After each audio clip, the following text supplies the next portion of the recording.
B2B Cambodia, the portal for business use in Cambodia.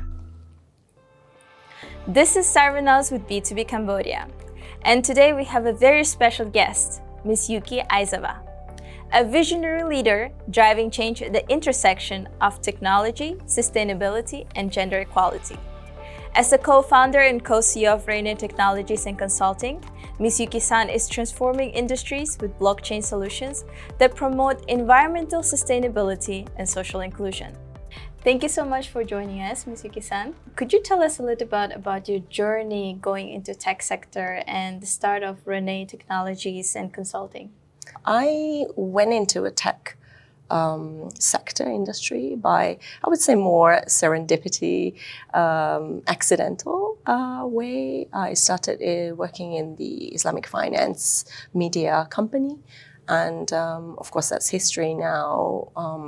My clients were all in the banks. And then I met my co-founder now, RINNE. Then he approached to me that I know so much about the region, if not global, to help out with their tech companies. And so I joined them.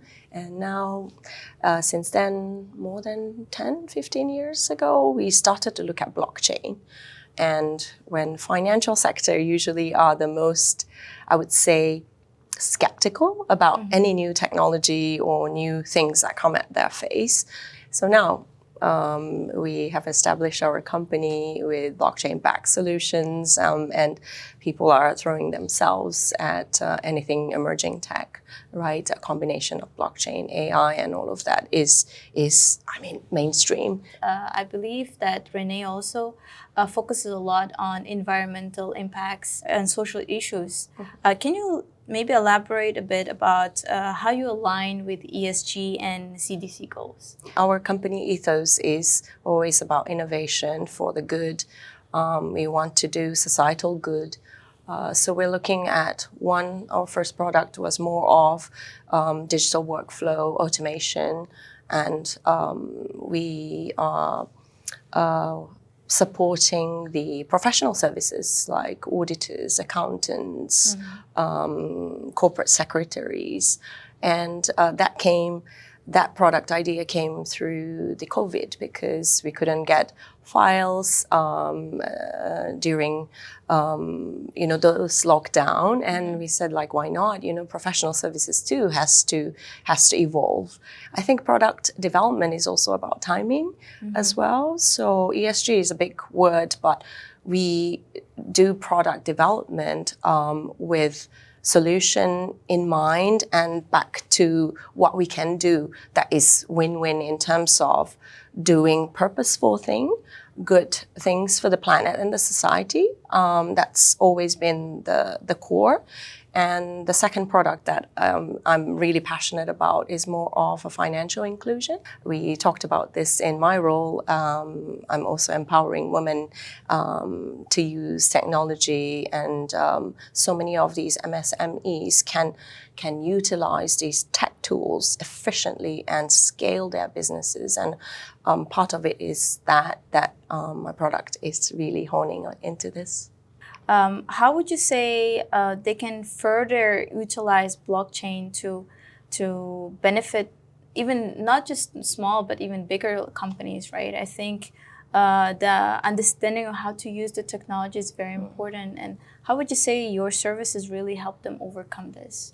Well, first of all, I think blockchain is not for everyone. Quite honestly, like AI could be utilized to almost anything and everything.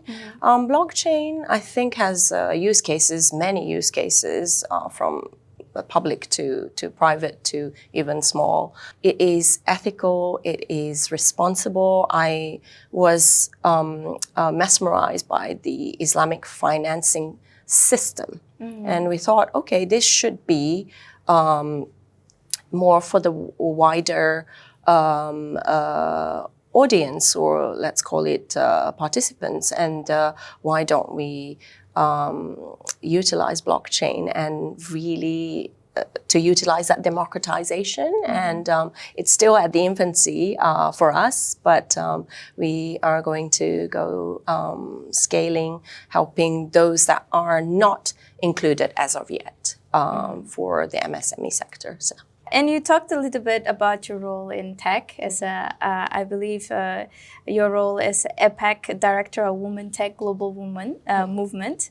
And you're in a mission to empower 5 million girls and women in STEM field by 2030. What initiatives are currently underway in your role?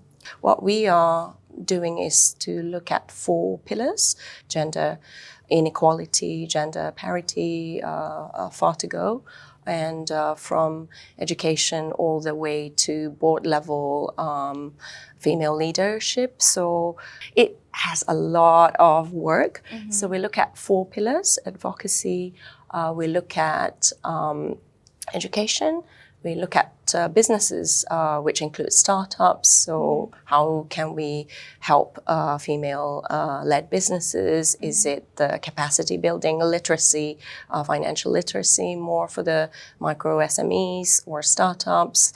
Also, at the same time, we know the venture capital is more male-dominated, so we need to ramp up the number of investors, female investors too. So that's on the business. Lastly, it's the digital inclusion projects where we are nonprofit. So when we get support from the corporate partners, they would like to see how many people, how many women have been digitally upskilled, how many women has been mentored. So we can give by the digital inclusion projects the numbers that they would like to see as an ROI. So 5 million comes from all of these events, workshops, mentoring, pitch, competition, hackathon, the likes of everything. So my day is very, very busy every day.